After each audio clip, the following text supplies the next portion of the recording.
اعوذ باللہ من الشیطان الرجیم بسم اللہ الرحمن الرحیم الحمد للہ رب العالمین وصلی اللہ علی محمد وآل بیتہ الطیبین الطاہرین۔ بارگاہ ملکوتی حرم امیر کائنات امیر مومنین سے آپ کی خدمت میں حاضر ہیں۔ کل تک ہم نے نماز کے واجب امور، واجبات، رکن و غیر رکن کی بات کی تھی۔ آج بات ہو رہی ہے نماز کو باطل کرنے والی چیزوں کے بارے میں، مبطلات نماز کے بارے میں۔ تو ہمارا سوال یہ ہے کہ مبطلات نماز کیا ہے؟ جواب: نماز کو باطل کرنے والے کام درج ذیل ہیں۔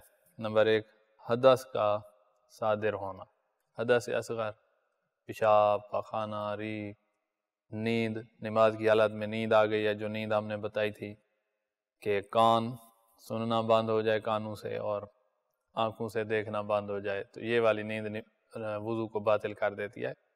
تو جیسے حدث سرزاد ہوگی نماز باطل ہو جائے گی۔ نمبر 1، حدث کا صادر ہونا، خواہ حدث اصغر ہو یا اکبر۔ حدث اصغر وہ امور جو وضو کو باطل کرتے ہیں، حدث اکبر جن کی وجہ سے غسل واجب ہوتا ہے، جیسے جنابت مثلا۔ اچھا،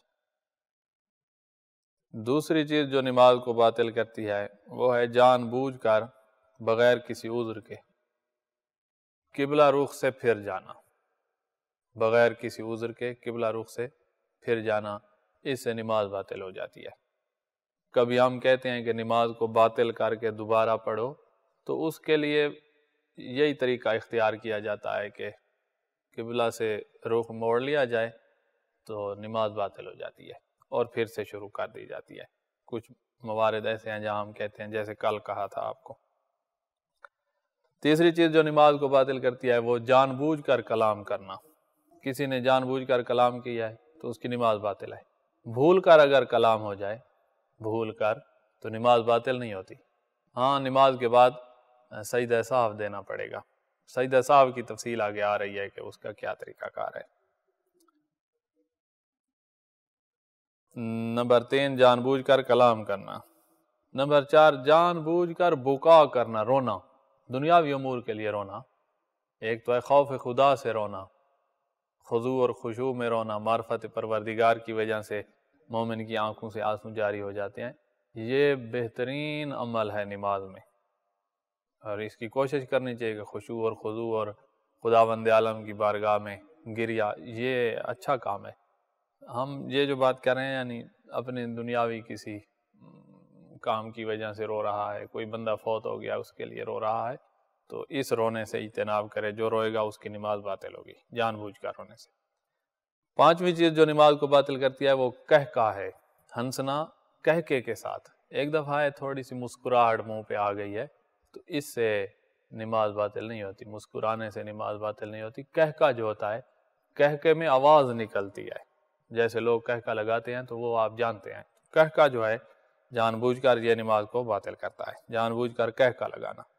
چھٹی چیز جو نماز کو باطل کرتی ہے وہ ہے کھانا پینا۔ نماز کی حالت میں کھانا پینا نماز کو باطل کر دیتا ہے۔ یہ کبھی ایسا ہوتا ہے کہ بعض اوقات مومن روزہ افطار کرتا ہے اور اس کے منہ میں ابھی نوالا ہے اور وہ مثلا فوراً نماز میں داخل ہو گیا اور نماز میں ہی وہ کھانے والا کام کر رہا ہے، تو اس کی نماز باطل ہو جائے گی۔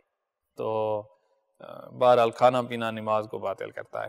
ساتویں چیز التکتف، تکتف کہتے ہیں ہاتھوں کو باندھنا۔ جیسے اہل سنت ہاتھوں کو باندھ کر نماز پڑھتے ہیں، اگر کسی مومن نے، کسی شیعہ نے ہاتھ باندھ کر نماز پڑھی تو اس کی نماز باطل ہے۔ ہمارے نزدیک یہ بدعت ہے، اور جب بدعت نماز میں داخل ہو جائے، عبادت میں داخل ہو جائے تو اس سے منع کیا گیا ہے، لہذا بہرحال اس سے نماز باطل ہو جاتی ہے۔ آٹھویں چیز نماز کو باطل کرنے والی ہے وہ کام کرنا جو نماز کی شکل ہی مٹا دے۔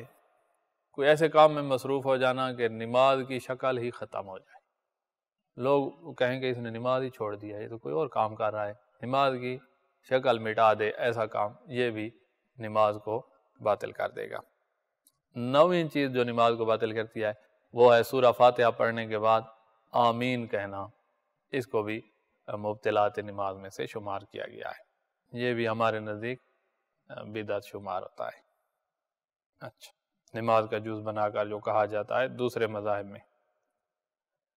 اب آگے سوال ہے کہ اگر آپ نماز پڑھ رہے ہوں اور نماز کے دوران کسی نے آ کر آپ پر سلام ڈال دیا، جیسے وہ دروازے سے داخل ہوا مسجد میں، اس نے سلام کر دیا، اب آپ سلام کا جواب دینا تو واجب ہوتا ہے۔ اب یہاں آپ کیا کریں گے؟ تو یہاں اس واجب کو انہی الفاظ میں ادا کیا جائے گا، یعنی جس الفاظ میں اس نے سلام ڈالا ہے آپ بھی اسی الفاظ میں۔ اگر اس نے کہا ہے السلام علیکم تو آگے سے آپ وعلیکم السلام نہیں کہہ سکتے، وعلیکم السلام نہیں کہنا۔ اس نے السلام علیکم کہا ہے تو آپ آگے سے السلام علیکم کہہ دیں، یا سلام علیکم، یعنی سلام پہلے اور علیکم کا لفظ بعد میں۔ جس طرح اس نے سلام ڈالا آپ اسی طرح ہی جواب دیں گے، تو یہ جواب دینا ہے، تو اس سے نماز باطل نہیں ہوگی۔ اگر کوئی نمازی پر سلام کرے تو کیا نمازی پر جواب دینا واجب ہے؟ جی ہاں، انہی الفاظ میں جواب دینا ہوگا جن الفاظ میں اس پر سلام کیا گیا ہے۔ تو لہذا جو سلام کر رہا ہے تھوڑا وہ بھی دیکھ لے کہ بھئی بندہ نماز میں مصروف ہے، بعد میں سلام کر لے۔ تو بہرحال اگر اس نے اس کے منہ سے سلام نکل گیا ہے، اس نے سمجھا کہ یہ نماز نہیں پڑھ رہا مثلا، اور آپ نماز پڑھ رہے، تو اب آپ پر جواب دینا واجب ہے، لیکن انہی الفاظ میں دیں۔ اچھا، اب ہے کہ بھول کر نماز میں کوئی کمی یا زیادتی ہو جائے، بھول کر، تو یہاں پر کیا حکم ہے؟ کمی ہو گئی ہے، زیادتی ہو گئی ہے، تو یہاں کیا حکم ہے؟ اگر بھول کر زیادتی کر دیا، پوری رکعت کی زیادتی کر دیا، نماز باطل ہے۔ بھول کر رکوع کی زیادتی کر دی ہے، تب بھی نماز باطل شمار ہوتی ہے۔ بھول کر 2 سجدے زیادہ کر دی ہے تو نماز کو باطل شمار کیا گیا ہے۔ اس کے علاوہ اگر کسی چیز کی بھول کر زیادتی ہو گئی ہے، مثلا بھول کر تشہد زیادہ کر دیا ہے، پہلی رکعت میں تشہد پڑھ دیا ہے، بعد میں یاد آیا کہ یہ پہلی ہے، تو نماز باطل نہیں ہوگی۔ بھول کر جو ہے آپ نے 1 سجدہ زیادہ کر دیا ہے، 2 نہ 1 سجدہ، 3 سجدے ہو گئے 1 رکعت میں، نماز باطل نہیں ہوگی۔ بھول کر قرات میں 2 دفعہ قرات کر لی ہے سورۃ الحمد کی، کوئی مسئلہ نہیں ہے، نماز باطل نہیں ہوگی۔ بھول کر نماز میں کسی چیز کی کمی یا زیادتی کرنے کا کیا حکم ہے؟ جواب، اگر پوری رکعت یا رکوع یا دونوں سجدوں کا اضافہ کرے، رکعت یا رکوع یا 2 سجدے ایک ہی رکعت میں اضافہ کرے، یعنی 2 رکوع کر دے یا 4 سجدے کر دے، 2 سجدے اضافہ تب بھی ہوگا جب آپ نے اصلی جو مطلوب تھے 2 سجدے وہ بھی کیے ہیں اور اوپر سے 2 اور بھی کر دیے ہیں، 4 سجدے ہو گئے ایک ہی رکعت میں، تو نماز باطل ہے، ورنہ نماز باطل نہیں ہے۔ اور کمی میں ہم پیچھے بتا چکے ہیں رکن کی بات میں کہ جو ارکان ہوتے ہیں ان کی کمی ہو جائے، بھول کر ہو جائے تو نماز باطل ہوتی ہے۔ رکوع کی کمی ہو جائے، دونوں سجدے چھوڑ دیے آپ نے، اس رکعت میں سجدے دیے ہی نہیں ہیں اور اگلی رکعت کے رکوع میں داخل ہوئے ہیں تو آپ کو یاد آیا کہ 2 سجدے میں نے تو پچھلی رکعت کے انجام ہی نہیں دیے ہیں، دونوں رہ گئے ہیں، تو یہ بھی نماز باطل ہے۔ اسی طرح بھول کر قیام متصل و رکوع رہ جائے، وہ جھکی ہوئی حالت میں ہی بندہ رکوع میں آ جائے، بھول کر ایسے ہو گیا ہے تو بھی نماز باطل ہو جاتی ہے۔ جو رکن نہیں ہے اس کی اگر کمی ہو گئی ہے بھول کر تو نماز باطل نہیں ہوتی۔ آگے اگر رکن میں داخل نہیں ہوا تو واپس آ کر وہ اس کام کو انجام دے سکتا ہے، مثلا تشہد بھول گیا ہے، رکن نہیں ہے، واجب ہے، اور آگے جو ہے وہ رکوع میں داخل نہیں ہوا ہے، ابھی تیسری رکعت کی تسبیحات اربع یا الحمد پڑھ رہا ہے، تو بیٹھ جائے دوسری رکعت کے لیے اور تشہد پڑھ کے پھر تیسری رکعت کو پھر سے شروع کر دے گا۔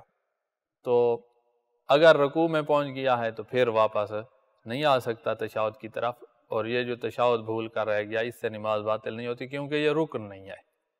اچھا، اب ہے کہ اگر بھول کر کوئی کام اس سے رہ جائے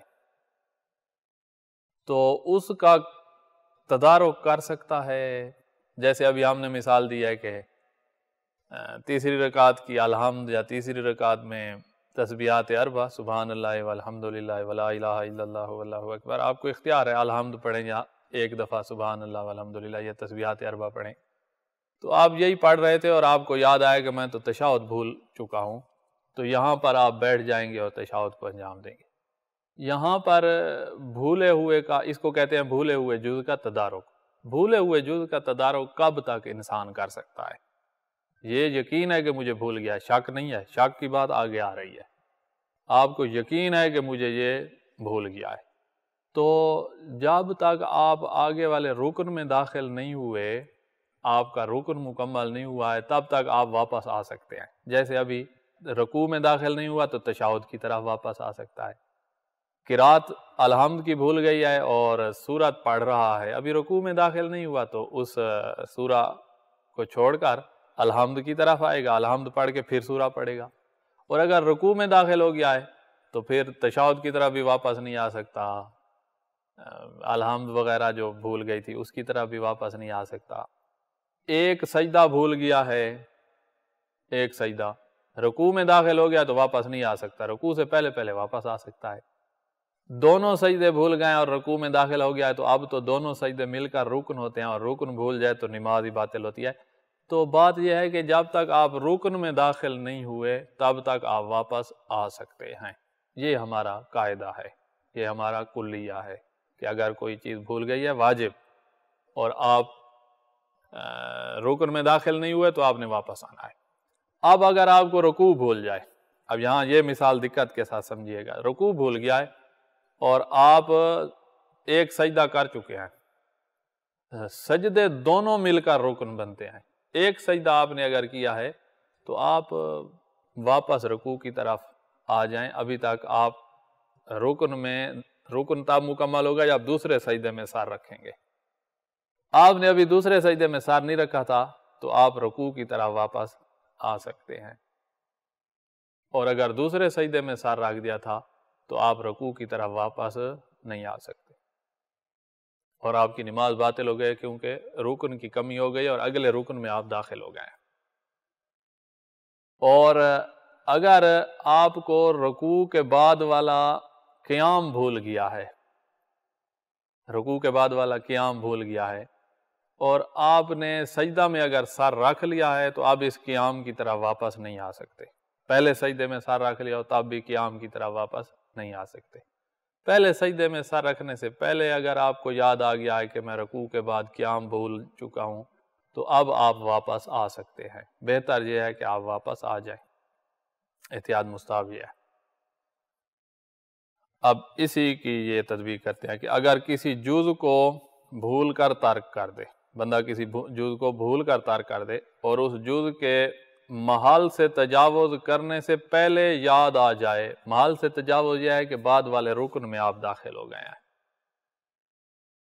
اس میں محل سے تجاوز کرنے سے پہلے یاد آ جائے تو اس کو بجا لائے، یعنی واپس آئے اور اس کو بجا لائے۔ اور اگر محل سے تجاوز کرنے کے بعد یاد آئے تو اس جز کے رکن ہونے کی صورت میں نماز باطل ہے۔ محل سے تجاوز ہو گیا ہے تو بعد میں یاد آیا ہے، جیسے دوسرے سجدے میں داخل ہو گئے اور اب یاد آئے کہ رکوع بھول آئے ہوں تو آپ کی نماز باطل ہے، کیونکہ رکن کو چھوڑ کر آئے ہیں۔ اور جز رکن نہ ہونے کی صورت میں نماز درست ہوگی۔ اگر آپ رکن میں داخل ہو گئے ہیں اور جو بھول کے آ رہے ہیں وہ رکن نہیں ہے، جیسے تشہد بھول کے آ رہے تھے اور رکوع میں داخل ہو گئے ہیں تو اب آپ کی نماز باطل نہیں ہے۔ رکن بھول کے آ رہے ہیں اور دوسرے رکن میں داخل ہو گئے ہیں تو اب آپ کی نماز باطل ہے۔ اب اس کی ایک ہی مثال ہے یہی کہ دونوں سجدے بھول کر آ رہا اور رکوع میں داخل ہو جائے تو نماز باطل ہے، یا رکوع بھول کر دوسرے سجدے میں پہنچ جائے، دوسرے سجدے سے پہلے تو رکوع کی طرح واپس آنا ہے، دوسرے میں پہنچ جائے، سر رکھ دیا ہے جیسے سجدے گاہ پر، آپ دوسرے سجدے میں پہنچ گیا ہے، اب اس کی نماز باطل ہوگی کیونکہ یہ رکن کو بھول کے آ رہا ہے۔ امید ہے اس کو غور سے سنیں گے تو یہ آپ کو یاد رہے گی۔ اچھا، آگے ہے سوال نمبر 25 ہمارے اس کتاب کے عدد کے مطابق، اگر نماز میں کسی فعل کی انجام دہی میں شک ہو تو کیا وظیفہ ہے؟ شک کی صورت میں پہلی ہم نے جو پڑھا ہے وہ بھولا ہے اور اس کو یقین ہے کہ میرا فلاں جز رہ گیا ہے، یہاں یہ یقین نہیں ہے، یہاں شک ہے، ہو سکتا ہے اس نے تشہد انجام دیا ہو اور ہو سکتا ہے انجام نہ دیا ہو، یہ حالت ہے، اور پہنچا ہوا ہے قرات میں پہنچا ہوا ہے، الحمد پڑھ رہا ہے یا تسبیحات اربع پڑھ رہا ہے تیسری رکعت کی، اور شک ہے کہ تشہد انجام دیا ہے یا نہیں۔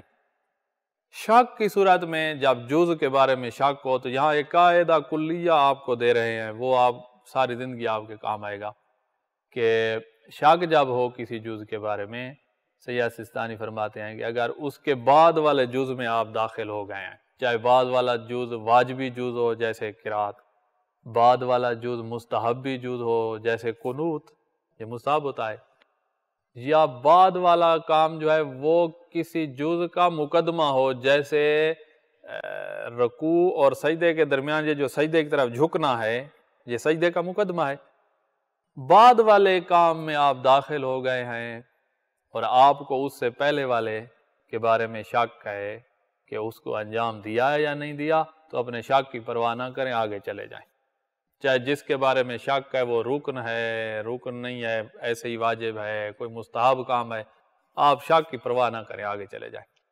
تو یہ قاعدہ کلیہ پھر میں دوہرا دیتا ہوں کہ جب آپ بعد والے فعل میں یقینی طور پر داخل ہو گئے ہوں اور آپ کو اس سے پہلے والے کام کے بارے میں شک ہو تو اس شک کی پرواہ نہ کریں اور آگے چلے جائیں، چاہے بعد والا جو کام جس میں آپ یقینی طور پر داخل ہو گئے ہیں وہ واجب جز ہے، مستحب جز ہے، یا نماز کی جز کا مقدمہ ہے جیسے سجدے کی طرف جھکنا، یہ سجدے کا مقدمہ ہے، اس کے بغیر سجدہ ہی نہیں ہو سکتا، نہ کہ یہ کوئی واجبی یا مستحب جز ہے، یہ سجدے کا مقدمہ ہے، اس کے بغیر سجدہ نہیں ہو سکتا۔ تو آپ اس میں داخل ہو گئے ہیں، جھکے ہیں اور آپ کو شک پڑ گیا کہ رکوع کیا یا نہیں کیا، تو آپ آگے جائیں۔ تو شک کی صورت میں یہ حکم ہے، یہ قاعدہ کلیہ ہے۔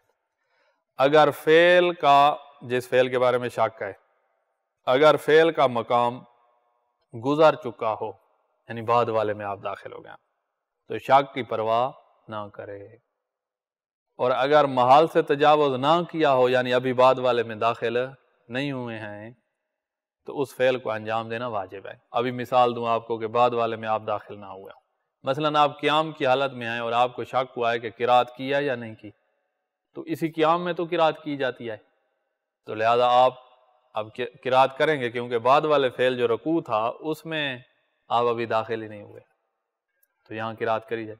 آپ بیٹھے ہیں اور آپ کو شک ہے کہ میں نے بیٹھا تو ہوں، تشہد پڑھا ہے یا نہیں پڑھا ہے، تو ابھی آپ اٹھنا شروع نہیں ہوئے، اٹھنا بعد والا کام ہے، اٹھنا شروع ہونا یہ بعد والا کام ہے، اس میں ابھی داخل نہیں تھے، وہ اسی حالت میں بیٹھے ہوئے ہیں، تو اٹھنے میں داخل نہیں ہوئے، تو ابھی بیٹھے ہیں تو بعد والے فعل میں آپ داخل نہیں ہوئے، لہذا یہاں پر اس فعل کو انجام دیا جائے گا جس کے بارے میں آپ کو شک ہے۔ تو شک سے بے پرواہی اس وقت ہوگی جب آپ بعد والے فعل میں داخل ہو جائیں، اور اگر محال سے تجاوز نہ کیا ہو، یعنی بعد والے فعل میں داخل نہ ہوئے ہوں، تو اس فعل کو انجام دینا جس کے بارے میں شک ہے، اس مشکوک فعل کو انجام دینا واجب ہوگا۔ تو اس لائن کی یہ وضاحت ہے۔ اب ہے کہ سجدہ سہو کیا ہے، اس کے مختصر احکام بیان کر دیں۔ سجدہ سہو یہ ہے کہ نماز میں ایسی کمی زیادتی، یہ قاعدہ کلیہ اس کا لے لیں، ایسی کمی زیادتی جس کمی یا زیادتی کی وجہ سے نماز باطل نہیں ہوتی، اگر نماز باطل ہو گئے تو آپ نے نماز ہی دوبارہ پڑھنی ہے، اس نماز کا یہ علاج جو ہوتا ہے سجدہ سہو، اس علاج کی ضرورت نہیں ہے، وہ تو نماز ہی باطل ہو گئی۔ ایسی کمی زیادتی جس سے نماز باطل نہ ہو، اس وہ آپ سے ساون بھول کر جو ہے وہ کمی زیادتی ہو گئی ہے، ساو یعنی بھول کر کمی یا زیادتی ہوئی ہے جس سے نماز باطل نہیں ہوتی، تو جب نماز مکمل کریں تو آپ قربتاً اللہ سجدہ سہو دے دیں، بس آپ کی نماز کا علاج ہو گیا ہے۔ یہ قاعدہ کلیہ ہے ہمارے پاس۔ ہاں کہیں سجدہ سہو دینا واجب ہو جاتا ہے، کہیں احتیاط واجب ہے، کہیں نہ واجب ہے نہ احتیاط واجب ہے، لیکن دے سکتے ہیں، تو آپ یہ قاعدہ اپنے پاس رکھیں کہ ہر کمی زیادتی جس سے نماز باطل نہیں ہوتی، وہ ساون بھول کر کمی زیادتی ہوئی ہے، اس کے بعد قربتاً اللہ سجدہ سہو دے دیا جائے گا۔ یہ سجدہ سہو کا طریقہ یہ ہے، یہ تو آپ قاعدہ تو آپ نے لے لیا، سجدہ سہو کا طریقہ یہ ہے کہ آپ سجدہ سہو یعنی بھولنے کی وجہ سے جو سجدہ میری تکلیف بنی ہے میں وہ سجدہ دے رہا، یہ اس کا ارادہ ہے، یہ اس کی نیت ہے، قربتاً اللہ، اب یہ سجدہ صاحب ایک سجدہ نہیں ہوتا، 2 سجدے ہوتے ہیں، جس طرح نماز کی ہر رکعت میں 2 سجدے ہوتے ہیں۔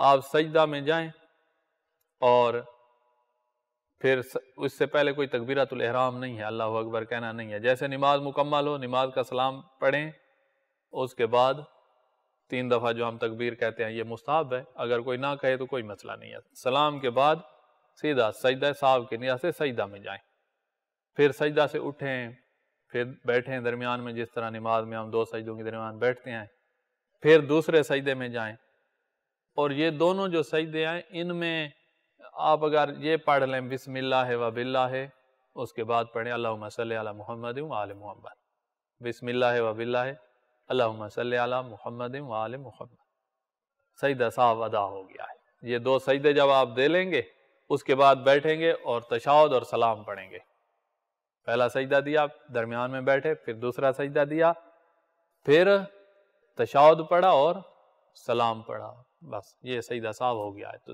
سجدہ صاحب میں تشہد اور سلام بھی داخل ہے، یہ پورا ایک کامل ایک عمل ہے جو نماز میں جو خلل واقع ہوا ہے اس کا یہ علاج ہوتا ہے۔ سجدہ صاحب 2 سجدے ہوتے ہیں جو درجہ ذیل امور کی وجہ سے واجب ہوتے ہیں، وہ نیچے وہ امور ہم لکھ رہے ہیں۔ ان سجدہ صاحب جو ہیں ان میں تکبیر کہنا واجب نہیں ہے، اور احتیاط واجب کی بنا پر پیشانی کو ان چیزوں پر رکھنا ہے جن پر سجدہ صحیح ہوتا ہے، سجدہ گاہ پر، لکڑی پر، کاغذ پر مثلا، اور انہیں نماز کے فوراً بعد ادا کرنا چاہیے، درمیان میں کوئی اور فاصلہ نہیں دینا، جیسے نماز ختم ہوئی اس کے بعد سجدہ صاحب آپ نے دینے ہیں۔ ہاں اگر نماز میں شک ہوا تھا جس کی وجہ سے آپ نے 1 رکعت یا 2 رکعت نماز احتیاط پڑھنی ہو، وہ توضیح المسائل میں سارے لکھے ہوئے ہیں کہ کب نماز احتیاط پڑھی جاتی ہے، تو پھر پہلے نماز احتیاط پڑھی جائے گی، پھر سجدہ صاحب دیا جائے گا۔ اور اگر نماز میں ایک سجدہ بھول گیا ہے تو اس سجدہ کی قضا ہوتی ہے، تو پہلے وہ قضا سجدہ انجام دیا جائے گا، اس کے بعد سجدہ صاحب دیا جائے گا، کیونکہ جو قضا سجدہ ہے یا نماز آیات ہے یہ ایسے ہے جیسے اس نماز جو ابھی آپ نے مکمل کیا اس کی جز نہیں ہوتی، جیسے یہ اس طرح جز کی طرح ہے، اور سجدہ صاحب جز کی طرح نہیں ہے، یہ ایک علاج ہے، تو لہذا اس کو بعد میں رکھیں گے، جو جز کی طرح ہے وہ پہلے انجام دیں گے۔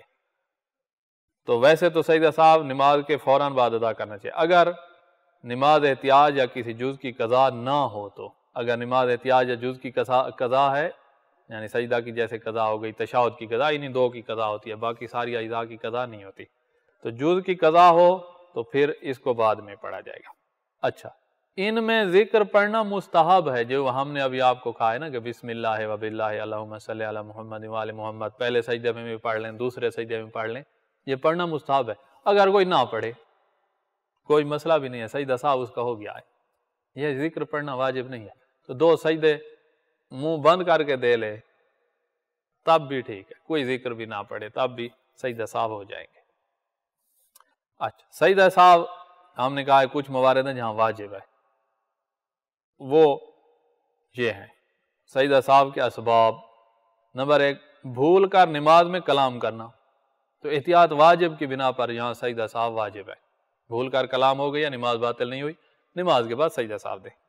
دوسرا ہے بے جا سلام پڑھنا، 4تھی رکعت میں سلام پڑھنا تھا، آپ نے تیسری میں پڑھ دیا یا دوسری میں پڑھ دیا، بے جا سلام ہے، تو نماز کے بعد احتیاط واجب کی بنا پر یہاں بھی سجدہ صاحب انجام دینا ہے۔ تیسری صورت جہاں سجدہ صاحب واجب ہو جاتا ہے وہ ہے کہ آپ کو 4تھی اور 5ویں رکعت کا شک ہوا ہے، نماز میں آپ کو شک ہوا ہے کہ یہ میں 4تھی رکعت پڑھ رہا ہوں یا 5ویں، اور یہ شک کب ہوا ہے؟ جب آپ دوسرے سجدے میں داخل ہو گئے تھے، نماز میں پہلا سجدہ دے لیا تھا، دوسرے سجدے میں جیسے گئے ہیں آپ کو اسی دوسرے سجدے میں شک ہوا ہے کہ یہ میری 5ویں رکعت ہے یا 4تھی رکعت ہے، تو یہاں پر طریقہ کار یہ ہے کہ آپ اس کو 4تھی رکعت قرار دیں گے اور اس دوسرے سجدے کے بعد تشہد میں بیٹھ جائیں گے، سلام پڑھیں گے، سلام کے بعد سجدہ صاحب دیا جائے گا۔ اور اگر آپ کو اس دوسرے سجدے میں شک نہیں ہوا ہے، پہلے شک ہوا ہے، رکوع کے بعد، رکوع میں شک ہوا ہے رکوع کے بعد، تو یہاں آپ کی نماز ہی باطل ہے۔ دوسرے سجدے میں سر رکھنے کے بعد شک ہوا ہے تو پھر یہ علاج ہے، دوسرے سجدے میں سر رکھنے سے پہلے شک ہوا ہے تو نماز ہی باطل ہے۔ رکوع سے اگر پہلے شک ہوا ہے یہی والا چوتھی ہے کہ پانچویں ہے تو اس وقت نماز کا علاج ہو سکتا ہے کہ ہم اس رکعت کو یہیں ختم کر دیں گے اور بیٹھ جائیں گے. بہرحال اس کی تفصیل شکیات نماز میں آئے. تو چوتھی اور پانچویں رکعت میں شک ہونے سے شک کب ہو؟ جب دوسرے سجدے میں داخل ہو گئے. یہ بات یہاں لکھی ہوئی نہیں ہے، بہرحال اس کو یاد کر لینا.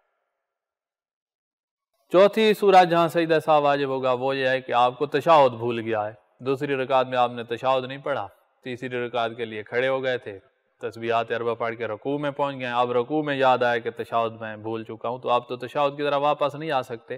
تو اب یہ ہے کہ نماز جب آپ مکمل کریں تو تشہد کی قضا کر لیں.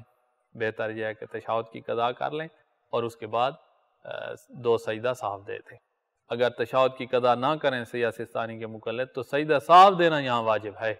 تو لہذا بہتر یہ ہے، ان کے نزدیک احتیاط مستحب ہے کہ بہتر یہ ہے کہ تشہد کی قضا کر لی جائے، اس کے بعد دو سجدہ سہو دیے جائیں. تشہد کی قضا جو ہوتی ہے وہ سجدے کی اور تشہد کی قضا بھی جان لیں. سجدے کی قضا یہ ہے اگر سجدہ بھول گیا ایک نماز میں تو نماز کے بعد آپ سجدے کی قضا یہ ہے کہ آپ سجدہ ہی دے دیں. اس سے پہلے نہ کوئی تکبیر ہے اور نہ ہی اس کے بعد تشہد اور سلام ہے. سجدہ سہو میں تشہد اور سلام ہوتے ہیں. سجدہ کی جو قضا ہے اس میں صرف سجدہ دینا ہے، قضا کی نیت سے سجدہ دیں اور بس. اور تشہد بھی اسی طرح ہے، اس کی قضا کر رہے ہیں تو قضا کی نیت سے تشہد انجام دیں اور بس. نہ شروع میں تکبیرۃ الاحرام ہے اور نہ ہی آخر میں سلام ہے، کچھ بھی نہیں ہے، تشہد کی قضا ہے. قضا کی نیت سے تشہد پڑھ. نمبر 4 تشہد بھول جانے سے سجدہ سہو واجب ہو جاتے ہیں. اچھا، پانچویں صورت کہ آپ کو اجمالاً علم ہے کہ نماز میں کوئی کمی زیادتی ہوئی ہے، یہ پتہ ہے کہ وہ کمی زیادتی نماز کو باطل نہیں کرتی، لیکن یہ آپ کو پتہ نہیں ہے کہ وہ کس چیز کی کمی زیادتی تھی. اجمالاً علم ہے کہ کمی زیادتی ہوئی ہے جو کمی زیادتی نماز کو باطل نہیں کرتی، لیکن یہ پتہ نہیں ہے کہ کس کی کون سے کام کی کمی یا زیادتی ہوئی ہے. تو یہاں بھی سجدہ سہو دیا جائے گا. نماز کے بعد اجمالاً معلوم ہو، اجمالاً تفصیلاً پتہ نہیں ہے کہ کس چیز کی زیادتی تھی، اجمالاً معلوم ہو کہ نماز میں ایسی چیز کی کمی یا زیادتی ہو گئی ہے جس سے نماز باطل نہیں ہوتی، تو اس کمی یا زیادتی کے لیے بھی احتیاط واجب بنا پر سجدہ سہو دیا جائے گا. یہ 5 مورد ہیں جہاں سجدہ سہو دینا ضروری ہے. اس کے علاوہ کوئی کمی زیادتی ہو جائے جس کمی زیادتی کا آپ کو پتہ ہے اور اس سے نماز باطل نہیں ہوتی تو قربتاً اللہ سجدہ سہو دے دیں. واجب نہیں ہے، قربتاً اللہ سجدہ سہو دے سکتے ہیں.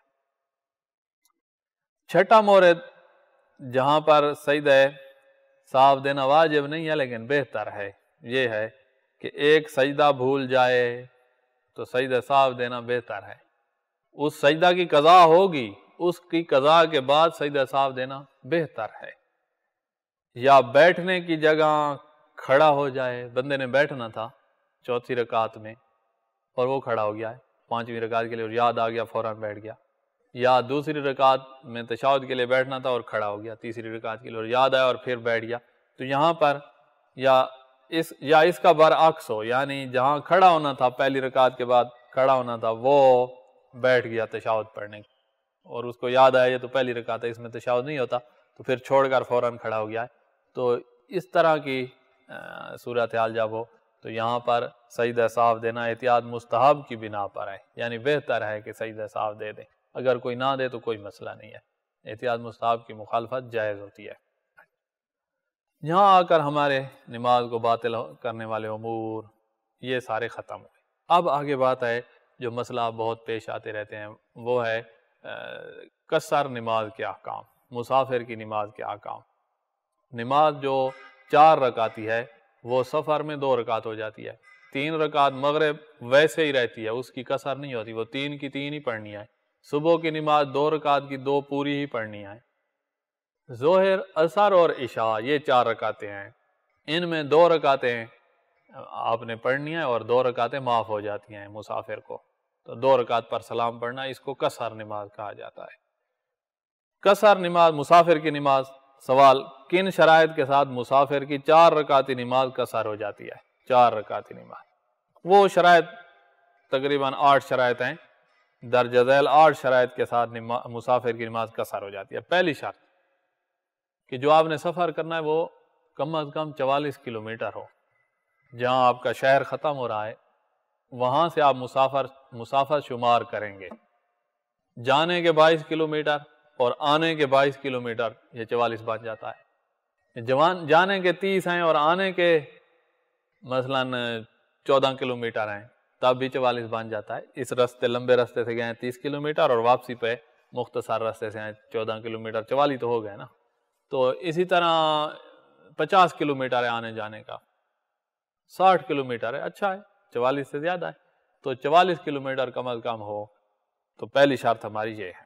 نمبر 1، سفر شرعی مسافت 8 فرسخ یعنی 44 کلومیٹر سے کم نہ ہو. شرعی مسافت سے کم نہ ہو. شرعی مسافت ہے 44 کلومیٹر، 8 فرسخ پہلے زمانے میں کہتے تھے. 1 فرسخ 5.5 کلومیٹر کا ہوتا ہے. تو پہلی شرط یہ ہے کہ سفر آپ کا اتنا ہو. دوسری شرط یہ ہے کہ ابتدا سے ہی آپ کا ارادہ ہو کہ آپ نے فلاں جگہ تک جانا ہے جو آنے جانے کا 44 کلومیٹر بنتا ہے. جگہ معین ہو کہ آپ نے کہاں جانا ہے. ارادہ ہو ابتدا سے ہی 44 کلومیٹر کرنے کا ارادہ ہو. ابتدا سے ہی شرعی مسافت طے کرنے کا ارادہ ہو. تیسری شرط، وہ ارادہ باقی بھی رہے. ایسے نہ ہو کہ درمیان میں آپ جا کر کہیں کہ بس میں تو آگے نہیں جاتا، پیچھے جاتا ہوں. اور یہ ارادہ باقی بھی رہے، جائیں اور 22 کلومیٹر کے بعد پھر 22 واپسی کے 44 اس طرح بنائیں یا زیادہ بنائیں. دوران سفر اپنے ارادے سے پھر نہ جائے، وہ ارادہ باقی بھی ہو. ارادہ ترک کرنا یعنی واپسی کا ارادہ کر لینا، تو وہ پہلے والا ارادہ باقی بھی رہے. چوتھی شرط یہ ہے کہ یہ جو ہم نے 44 کلومیٹر کم از کم رکھا ہے، اس میں کوئی ایسی جگہ بھی نہ آئے جس جگہ انسان کا سفر ختم ہو جاتا ہے، کٹ جاتا ہے. وہ کون سی جگہ ہوتی ہے جہاں پر سفر کٹ جاتا ہے؟ وہ ہے آپ کا وطن. فرض کرو ایک بندے کے 2 وطن ہیں، وہ ادھر بھی گھر ہے، اس کا گاؤں میں بھی رہتا ہے اور آگے ایک شہر آتا ہے وہاں بھی رہتا ہے. اب اس کا پروگرام یہ ہے کہ گاؤں سے ہو کر اپنے اس شہر جہاں رہتا ہے وہاں سے ہو کر آگے جائے گا. اب گاؤں سے لے کر وہ جس جگہ جانا ہے وہاں تک تو آنے جانے کا 44 کلومیٹر بنتا ہے، لیکن درمیان میں وہ اس کا اپنا وہ شہر آ رہا ہے جہاں وہ رہتا ہے. دو مکان ہیں کسی کے، 2 جگہ ہیں جہاں رہائش ہے اس کی. تو وطن جیسے درمیان میں آئے گا وہ تو سفر کو کاٹ دے گا. تو سفر کو کاٹنے والی کوئی چیز بھی موجود نہ ہو تو سفر کو کاٹتا ہے وطن. سفر کو دوسری چیز جو کاٹتی ہے وہ 10 دن کا قصد. آپ جا رہے ہیں 44 کلومیٹر آپ نے کرنا ہے، لیکن درمیان میں آپ نے ایک جگہ 10 دن رہنا ہے، تو جیسے اس جگہ پہنچیں گے یہ آپ کا سفر کٹ گیا ہے. اب اس سے آگے اگر آپ سفر شروع کرتے ہیں، اس معین جگہ تک جاتے ہیں تو آگے آپ نے 10 کلومیٹر کرنے ہیں، واپسی کے آپ نے 22 کلومیٹر. 10 اور 22 یہ 32 بنتے ہیں، 44 بنتا ہی نہیں ہے. یہاں درمیان میں کٹ گیا ہے 10 دن جہاں آپ نے قیام کیا ہے. وہ پہلے والا جو سفر تھا جو اپنے گھر سے شروع کیا تھا وہ تو درمیان میں کٹ گیا ہے.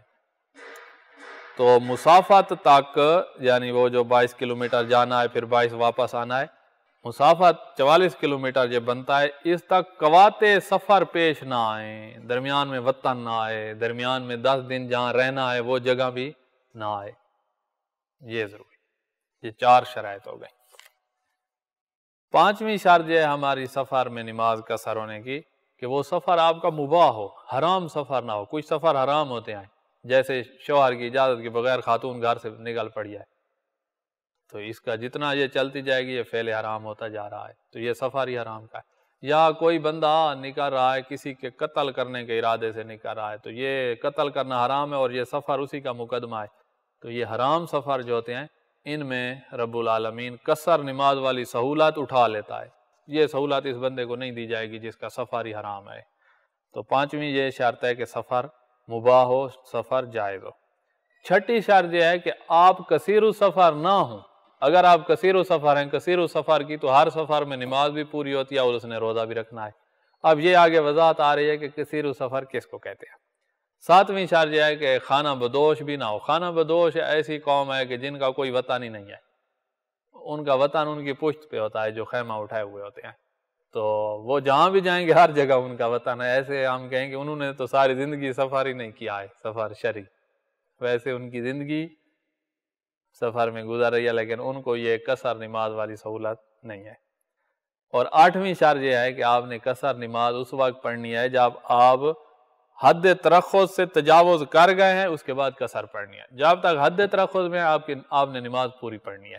اب یہ حد ترخص کی وضاحت آ رہی ہے، یہ تقریباً آپ کا شہر جہاں ختم ہو رہا ہے وہاں سے لے کر آگے جہاں آپ سفر پہ جا رہے ہیں، آگے تقریباً 2 کلومیٹر سے کچھ زیادہ ہی بنتی ہے، 2 کلومیٹر تک یقیناً حد ترخص ہے۔ 2 کلومیٹر کے اندر آپ نے نماز پڑھی تو آپ نے نماز پوری پڑھنی ہے۔ اگرچہ آپ کا سفر شروع ہو گیا ہے، جیسے آپ کا وطن، جیسے آپ کا شہر ختم ہوا ہے، آخری گھر شہر کے جو تھے، تو وہاں سے آپ کا سفر شروع ہے، لیکن 2 کلومیٹر تک حد ترخص ہے، تو آپ ان 2 کلومیٹر میں نماز پڑھیں گے تو آپ کی نماز پوری ہوگی۔ نماز قصر پڑھنی ہے حد ترخص سے گزر جانے کے بعد۔ تو 8ویں شرط یہ ہے کہ حد ترخص سے گزر گیا ہو، اب نماز قصر پڑھنی ہے۔ اچھا، آگے سوال ہے کہ مسافت کی ابتدا کہاں سے کرنی ہے؟ یہ جو ہم نے 44 کلومیٹر پیمائش کرنی ہے، یہ کہاں سے شروع کرنی ہے؟ تو یہ ہے غالباً جہاں سے بندہ مسافر شمار ہوتا ہے وہیں سے یہ پیمائش کرنی ہے، اور غالباً بندہ شہر کے جہاں گھر ختم ہو رہے ہیں، آخری گھر جو شہر کے ہیں، کہ آپ کے شہر کے ارد گرد اگر دیوار دی جائے تو آپ جہاں آخری گھروں کو بھی تو اس شہر میں داخل کریں گے، اس دیوار سے آپ مسافہ شمار کرنا شروع کریں۔ وہاں دروازہ لگائیں فرض کرو، تو اس دروازے سے آپ مسافت شروع کریں گے شمار 22 کلومیٹر جانے کے، 22 آنے کے، تو یہ یہاں سے مسافہ شمار کرنی ہے۔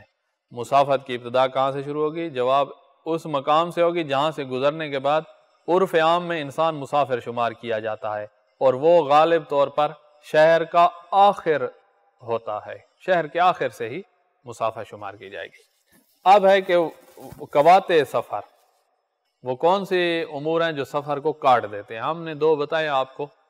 وطن، آپ سفر پہ جا رہے ہیں، آگے آپ کا وطن آ گیا ہے تو اس نے سفر کاٹ دیا ہے، وہاں سے آگے نیا سفر شروع ہوگا، نئی حد ترخص، نیا سفر۔ آپ وہاں وطن میں ٹھہرے ہیں تو بس آگے یہ سفر کٹ گیا ہے، چاہے تھوڑی دیر اترے ہیں، گاڑی روکی، اترے اور پھر بیٹھ گئے، بس سفر کٹ گیا۔ قواطع سفر، سفر کو ختم کرنے والی چیزیں درج ذیل ہیں۔ انسان، نمبر 1، انسان سفر کے دوران اپنے وطن سے گزرے، وطن میں جیسے چاہے 1 سیکنڈ کے لیے بھی اترا ہے، اس کا سفر کٹ جائے گا۔ دوسری چیز جو سفر کاٹتی ہے وہ ہے کسی جگہ 10 دن کا ارادہ، وہ جگہ جیسے آئے گی آپ 10 دن وہاں رہیں گے، پچھلا سفر جو آپ کا آ رہا ہے وہ کٹ گیا، اب آگے سے نیا سفر شروع ہوگا۔ کسی جگہ 10 دن ٹھہرنے کا ارادہ کر لیا، نمازیں پھر پوری ہو جاتی ہیں جہاں بندہ 10 دن رہتا ہے۔ تو تیسرا مورد جہاں سفر کٹ جاتا ہے کہ آپ گئے ہیں کہیں کسی کام سے اور آپ سفر میں، آپ کی نماز قصر ہے، اور اس جگہ آپ رہے ہیں اور آپ نے 10 دن کا ارادہ نہیں کیا ہے، ہو سکتا ہے پہلے واپس آ جاؤں، ہو سکتا ہے بعد میں واپس آؤں 10 دن کے، اور اسی حالت میں آپ کو 10 دن ہو گئے، پھر بھی کوئی آگے مزید 10 دن کا ارادہ نہیں ہے، آپ قصر ہی پڑھتے رہیں گے۔ آپ کو 15 دن ہو گئے، قصر ہی پڑھتے رہیں گے، بغیر ارادے کے رہ رہے ہیں، کہ کتنے دن رہنا ہے کوئی پتہ نہیں ہے۔ جیسے بندہ مریض کے ساتھ ہسپتال جاتا ہے تو ہسپتال والے جس وقت فارغ کریں گے ہمیں تو پتہ ہی نہیں ہوتا کہ کس وقت گھر واپس آئیں گے۔ وہاں آپ کو 20 دن ہو گئے، قصر پڑھیں گے، 25 دن قصر، جب 30 دن پورے ہو گئے ہیں تب تک قصر ہے۔ جب 31واں دن ہے، 31ویں دن سے آپ نماز وہاں پوری پڑھیں گے۔ تو یہ لا علمی کی صورت میں 30 دن رہنا یہ سفر کو کاٹ دیتا ہے، 31ویں دن آپ نے نماز پوری پڑھنی ہے۔ کسی جگہ 30 دن تردد کی حالت میں رہیں، پتہ نہ ہو کہ کتنے دن رہنا ہے، تو نماز قصر ہے 30 دن تک، اس کے بعد پوری ہو جاتی ہے۔ والحمدللہ رب العالمین، جہاں ہم رک جاتے ہیں، اور اگلے درس میں مزید سفر کے بارے میں، مسافر کی نماز کے مزید احکام آئیں گے۔ وصلی اللہ علی محمد وآل بیتہ الطیبین الطاہرین۔